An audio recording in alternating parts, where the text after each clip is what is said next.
Protozoa कहलाता है। उसके बाद है ब्रेड को मुलायम और लचीला बनाने के लिए किसका उपयोग किया जाता है? यीस्ट का उपयोग किया जाता है।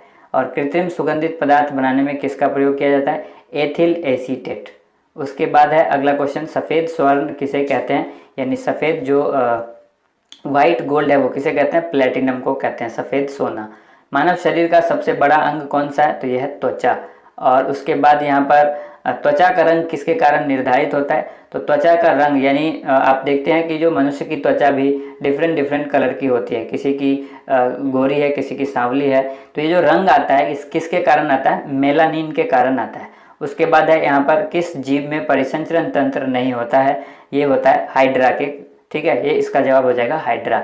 उसके बाद है रेनकोट किससे बनाया जाता है? पॉलीकार्बोनेट से बनाया जाता है रेनकोट। रेनकोट किससे बनाया जाता है? पॉलीकार्बोनेट। पानी को विसंक्रमित होने से रोकने के लिए किसका इस्तेमाल होता है? क्लोरीन का। उसके बाद है प्रतिरोध का मात्रक क्या है? तो प्रतिरोध का मात्रक होता है ओम। उसके बाद है किसी वस्तु का भार अधिकतम किस में होता है? निर्वात में। और E बराबर mc² का समीकरण जो है वो किसने दिया था? ये आइंस्टीन का समीकरण है, E बराबर mc²। नेक्स्ट क्वेश्चन देख लेते हैं। अगला क्वेश्चन यहाँ पर है, खून का रंग लाल किसके कारण होता है? हीमोग्लोबिन के कारण। और नेक्स्ट यहाँ पर जो क्वेश्चन है वो है, हिपेरिन नामक प्रोटीन का उत्पादन कहाँ होता है? तो यकृत यानी लीवर में होता है। रक्त का अध्ययन क्या कहलाता है? ये कहलाता है हेमेटोलॉजी। नेक्स्ट क्वेश्चन देखिए, रक्त का कितना प्रतिशत भाग प्लाज्मा में होता है? रक्त का 60% भाग जो है प्लाज्मा के अंदर होता है। और सर्वग्राही रक्त समूह कौन सा है? ये पहले ही बताया, ए बी। और यहाँ पर ये होना चाहिए कि यूनिवर्सल डोनर जो है यानी सर्वदाता रक्त समूह कौन सा है, वो यहाँ पे क्वेश्चन होना चाहिए, तो वो है ओ। विषाणुओं का अध्ययन क्या कहलाता है? ये वायरोलॉजी कहलाता है। अगला क्वेश्चन देखिए, हवा का वाष्प घनत्व कितना होता है? 14.4। हवा का वाष्प घनत्व जो है 14.4 होता है। पृथ्वी का द्रव्यमान कितना होता है? पृथ्वी का द्रव्यमान होता है 6 × 10⁻²4। 6 × 10⁻24 kg। ठीक है, 10⁻24 है ये, 6 × 10⁻24 kg जो है पृथ्वी का द्रव्यमान होता है। मछलियों के हृदय में कितने कक्ष होते हैं? तो ये होता है 2। और घरों में पंखे तथा बल्ब किस क्रम में लगे होते हैं? समांतर क्रम में लगे होते हैं। ठीक है, नेक्स्ट यहाँ पर क्वेश्चन है, विद्युत मोटर किस सिद्धांत पर कार्य करता है? फैराडे के नियम के सिद्धांत पर विद्युत मोटर कार्य करता है। अगला क्वेश्चन है, परमाणु के भीतर न्यूट्रॉन तथा प्रोटॉन पर आरोपित बल क्या कहलाता है? तो ये नाभिकीय बल कहलाता है। परमाणु के भीतर न्यूट्रॉन तथा प्रोटॉन पर आरोपित बल जो है नाभिकीय बल कहलाता है। दोस्तों देखिए, ये सारे प्रश्न काफ़ी इंपॉर्टेंट हैं, इसलिए जो है ये वीडियो आपको बार बार देखनी चाहिए, आपको इससे याद भी हो जाएगा।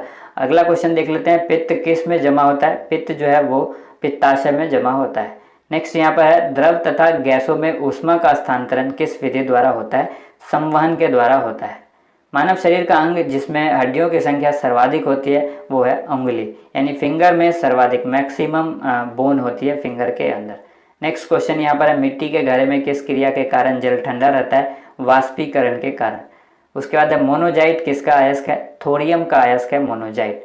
और ध्वनि का तत्व जो है वो किस पर निर्भर करता है? आवृत्ति पर। ध्वनि का यहाँ पर तारत्व होगा, तारत्व जो है वो किस पर निर्भर करता है? आवृत्ति पर। नेक्स्ट क्वेश्चन है, विमानों के आंतरिक भागों की सफाई में किसका उपयोग किया जाता है? प्राश्रव्य तरंग का। उसके बाद है, प्रकाश तरंग किस प्रकार की तरंग है? अनुप्रस्थ तरंग है। ध्वनि के किस लक्षण के कारण कोई ध्वनि मोटी या फिर पतली होती है? तो ये होता है तारत्व के कारण। अगला क्वेश्चन यहाँ पर है, अम्लीय वर्षा में क्या होता है जिससे वनस्पति जो है वो नष्ट हो जाती है? तो ये होती है सल्फ्यूरिक अम्ल। ठीक है, अगला है यहाँ पर, कौन सी प्रक्रिया प्रकाश और ध्वनि दोनों में घटित नहीं होती? घूर्णन। और साधारण नमक का रासायनिक नाम क्या होता है? Sodium chloride. उसके बाद है, विद्युत आवेश का मात्रक क्या होता है? तो कूलाम होता है विद्युत आवेश का मात्रक। सूर्य ग्रहण के समय सूर्य का कौन सा भाग दिखाई देता है? इसको कहते हैं किरीट। अगर इंग्लिश में देखें तो इसको आप जगह कई बार आपको हिंदी में भी इस तरह से कोरोना लिखा हुआ नजर आ सकता है ऑप्शन में, तो ये दोनों नाम याद रखिए, किरीट या कोरोना। सूर्य ग्रहण के समय यही चीज़ दिखाई देता है, सूर्य का जो पार्ट दिखाई देता है वो कोरोना या किरीट कहलाता है। अगला यहाँ पर है, श्वेत प्रकाश कितने रंगों का बना होता है? तो आप सभी को पता है श्वेत प्रकाश जो है 7 रंगों से मिलकर बना होता है। पानी में डुबोई एक छड़ी जो है वो किस कारण मुड़ी हुई प्रतीत होती है? तो वो होती है प्रकाश के अपवर्तन के कारण। उसके बाद यहाँ पर है नेक्स्ट क्वेश्चन, जल के अंदर ध्वनि का रिकॉर्डिंग कैसे की जाती है? हाइड्रोफोन के द्वारा। नेक्स्ट है, विद्युत धारा के चुंबकीय प्रभाव की खोज किसने किया था? ओरस्टेड ने किया था। नेक्स्ट यहाँ पर है वेग कैसी राशि है, तो वेग जो है एक सदिश राशि है। अदिश सदिश राशि से भी क्वेश्चन पूछे जाते हैं, इसलिए इस तरह के क्वेश्चन को शामिल किया गया है। ज्योति तीव्रता का मात्रक क्या है, कैंडेला। नेक्स्ट यहाँ पर जो क्वेश्चन है कौन सा तत्व सबसे ज़्यादा सक्रिय होता है, पोटेशियम जो है वो सबसे ज़्यादा सक्रिय होता है। अगला यहाँ पर है स्टेथोस्कोप ध्वनि के किस सिद्धांत पर कार्य करता है, ध्वनि के परावर्तन के सिद्धांत पर काम करता है। सबसे छोटा कोशिकीय अंग कौन सा है, राइबोसोम।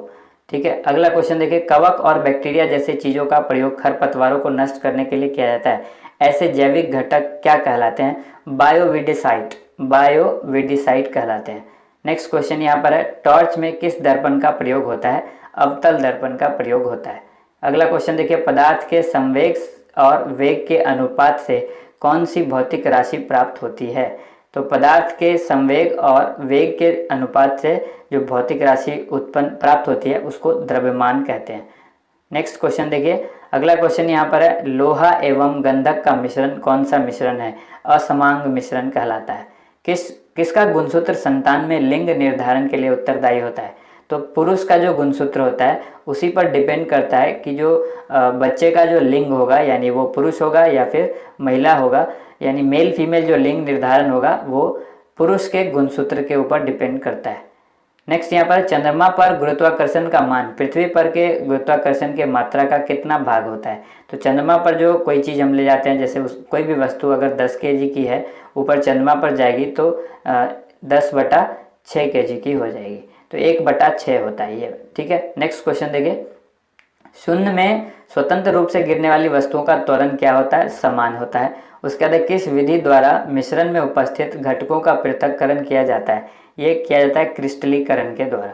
अगला है, क्रोमोसोम की संरचना में कौन भाग लेता है, डीएनए एवं प्रोटीन। नेक्स्ट यहाँ पर क्रोमोसोम यही है, गुणसूत्र की संरचना में कौन भाग लेता है, तो भी आंसर है डीएनए एवं प्रोटीन। अगला क्वेश्चन है, 1 किलोग्राम भार के बराबर कितना न्यूटन होता है, 9.8 न्यूटन। और जब 2 इलेक्ट्रॉन एक कक्ष में होते हैं तो उसमें क्या पाया जाता है, विपरीत चक्रण पाया जाता है।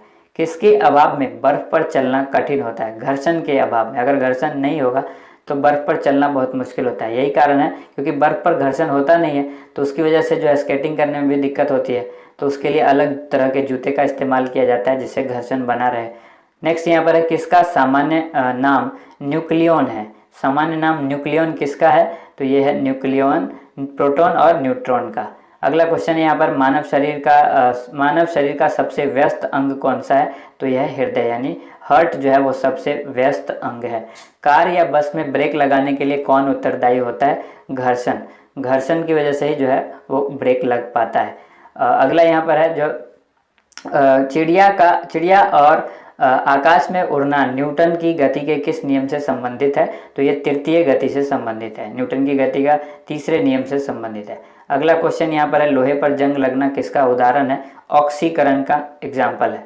नेक्स्ट यहाँ पर, किसी गैस का अनुभार उसके वाष्प घनत्व का कितना होता है, तो किसी गैस का अनुभार उसके वाष्प घनत्व का 2 गुना होता है। एक कोशिकीय जीवों का अध्ययन सर्वप्रथम किस वैज्ञानिक ने किया, ल्यूवेनहॉक ने। एक कोशिकीय जीवों का अध्ययन जो किया ल्यूवेनहॉक ने सबसे पहले किया। सोडियम और पोटेशियम धातु जो बहुत अभिक्रियाशील होते हैं उनको कहाँ पर रखा जाता है, तो उनको मिट्टी के तेल में रखा जाता है क्योंकि ये बहुत अभिक्रियाशील होते हैं। जैसे ये बाहर आएंगे तो ये वायु के साथ अभिक्रिया करके ये जो है सो जल जाते हैं, इसीलिए इनको जो है मिट्टी के तेल में रखा जाता है। उसके बाद यहाँ पर ठंडी हवा जो भूमि से समुद्र की ओर चलती है क्या कहलाती है, तो उसको कहते हैं थल समीर। अगला क्वेश्चन है, घास में मौजूद एक विशेष प्रकार का कार्बोहाइड्रेट जिसे मानव द्वारा पचाया नहीं जा सकता वो क्या कहलाता है, तो सेलुलोज। अगला क्वेश्चन है, आवर्धक लेंस कौन सा लेंस होता है, अवतल लेंस जो है वो आवर्धक लेंस भी कहलाता है। कौन सा जीव अपनी त्वचा से श्वसन करता है, केचुआ। काफ़ी इंपॉर्टेंट क्वेश्चन है, बार बार पूछा जाता है। अगला क्वेश्चन देखिए, जंग लगना कौन सा परिवर्तन है, ये भी क्वेश्चन बार बार रिपीट होता है, रासायनिक परिवर्तन है। नमक के घोल में सकारात्मक आवेशित कणों को क्या कहा जाता है, इसको कहते हैं धनायन। एक होता है ऋणायन, एक होता है धनायन। तो नमक के घोल में जो सकारात्मक आवेशित कण है उसको धनायन कहते हैं। थर्मामीटर में पारे का प्रयोग क्यों किया जाता है, क्योंकि ये उष्मा के सुचालक होते हैं और इसीलिए थर्मामीटर में पारे का प्रयोग किया जाता है। एक विद्युत सेल में कितने टर्मिनल होते हैं, एक विद्युत सेल के अंदर 2 टर्मिनल होते हैं। उसके बाद यहाँ पर अगला क्वेश्चन है, समुद्र में प्लवन करते समय आइसबर्ग का कितना भाग समुद्र की सतह से ऊपर रहता है, यानी आइस का जो टुकड़ा है वो प्लवन करते समय 1/10 भाग जो है वो ऊपर होता है और बाकी का 9/10 भाग जो है वो अंदर होता है। तो ये भी पूछा जा सकता है कि बर्फ का, आइसबर्ग का जो है वो कौन सा भाग नीचे होता है समुद्र की सतह से। तो 9/10 भाग जो है वो नीचे और 1/10 ऊपर। अगला क्वेश्चन देखिए, तरल दबाव को मापने के लिए किस उपकरण का प्रयोग किया जाता है? मैनोमीटर का। उसके बाद है बिजली के बल्ब का आविष्कार किसने किया? Thomas Alva Edison. काफ़ी इंपॉर्टेंट है, छोटा सा क्वेश्चन है, आसान क्वेश्चन है ये, इसीलिए फिर भी मैंने इसको शामिल किया क्योंकि ये रिपीट होता है, कई बार रिपीट हुआ है ये। और जेट इंजन किसके संरक्षण के सिद्धांत पर काम करता है? रैखिक संवेग के। उसके बाद है ल्यूमेन किसका मात्रक है? ज्योति फ्लक्स का मात्रक है ल्यूमेन। नेक्स्ट क्वेश्चन देखिए, अगला क्वेश्चन यहाँ पर, प्रकाश संश्लेषण के दौरान पैदा होने वाली ऑक्सीजन का स्रोत क्या है? तो वो जल है। और निषेचित अंडा युग्मज किस में समाविष्ट होता है? निषेचित अंडा और युग्मज किस में समाविष्ट होता है? गर्भाशय में। पौधे में लचीलापन किस ऊतक के कारण होता है, यानी किस टिश्यू के कारण होता है? तो इसको कहते हैं कोलंकाइमा टिश्यू, या फिर इसका हिंदी में नाम है स्थूलकोण ऊतक। कई बार इंग्लिश नाम को भी हिंदी में लिख दिया जाता है, कोलंकाइमा टिश्यू भी लिखा हो सकता है। तो ये बहुत ही इंपॉर्टेंट क्वेश्चन है, पिछली बार 2018 के एग्जाम में ये क्वेश्चन पूछा गया है। और अगला क्वेश्चन है, कौन सा ऊतक पौधे को, यहाँ पर पौधा होगा, कौन सा ऊतक पौधे को कठोर और दृढ़ बनाता है? तो ये है स्क्लेरंकाइमा ऊतक। ये भी क्वेश्चन पिछली बार 2018 के एग्जाम में पूछा गया है। तो ये दोनों ही क्वेश्चन काफ़ी इंपॉर्टेंट है। नेक्स्ट क्वेश्चन देखिए, अगला क्वेश्चन यहाँ पर है, कबूतर का रक्त कैसा होता है? कबूतर का रक्त जो है वो गर्म होता है, यहाँ पर पूछा गया है, इसलिए ऑप्शन वहाँ पर आपके सामने होगा गर्म, ठंडा, तो इस तरह का ऑप्शन होगा। तो कबूतर का रक्त जो है वो गर्म होता है। किसी पदार्थ के घनत्व को डैश के रूप में परिभाषित किया जाता है? द्रव्यमान प्रति इकाई आयतन। तो ये आंसर हो जाएगा द्रव्यमान प्रति इकाई आयतन। नेक्स्ट यहाँ पर है, गतिज ऊर्जा और स्थितिज ऊर्जा का योग क्या कहलाता है? तो गतिज ऊर्जा और स्थितिज ऊर्जा का जो योग होगा इसको कहेंगे यांत्रिक ऊर्जा। वनस्पति तेल के हाइड्रोजनीकरण में उत्प्रेरक के रूप में किसका प्रयोग किया जाता है? निकेल का प्रयोग किया जाता है। नेक्स्ट यहाँ पर क्वेश्चन है, 1 किलोवाट आवर कितने जूल के बराबर होता है? 1 किलोवाट आवर कितने जूल के बराबर होता है? 36 लाख जूल के बराबर होता है 1 किलोवाट आवर। नेक्स्ट है, न्यूटन के गति के द्वितीय नियम को अन्य किस नाम से जानते हैं? तो इसी नियम को जड़त्व का नियम भी कहा जाता है।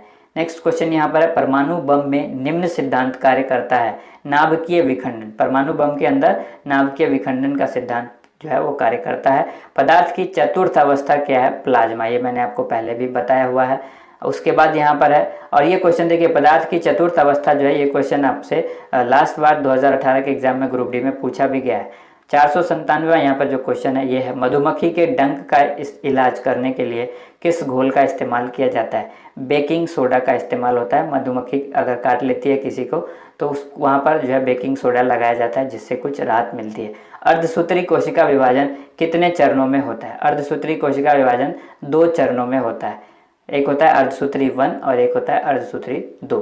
नेक्स्ट यहाँ पर, मूल मात्रकों की संख्या से व्यक्त किए जाए, मूल मात्रकों की सहायता से व्यक्त किए गए मात्रक को क्या कहते हैं? तो उसको कहते हैं व्युत्पन्न मात्रक। अगला क्वेश्चन यहाँ पर है, सर्वाधिक सही समय की मापक घड़ी जो है वो कौन सी है? तो वो है परमाणु घड़ी। तो ये थी आज की वीडियो जिसमें हमने 500 क्वेश्चन देखे। इस 500 क्वेश्चन जो कि काफ़ी इंपॉर्टेंट क्वेश्चन था, साइंस के क्वेश्चन थे, जनरल साइंस के। वीडियो को लाइक एंड शेयर करना ना भूलिएगा। जिन लोगों ने चैनल को अब तक सब्सक्राइब नहीं किया, चैनल को सब्सक्राइब कीजिए ताकि हमारी अगली वीडियो का नोटिफिकेशन आपको सबसे पहले मिल सके। वीडियो देखने के लिए आप सभी का बहुत बहुत धन्यवाद। Thank you so much.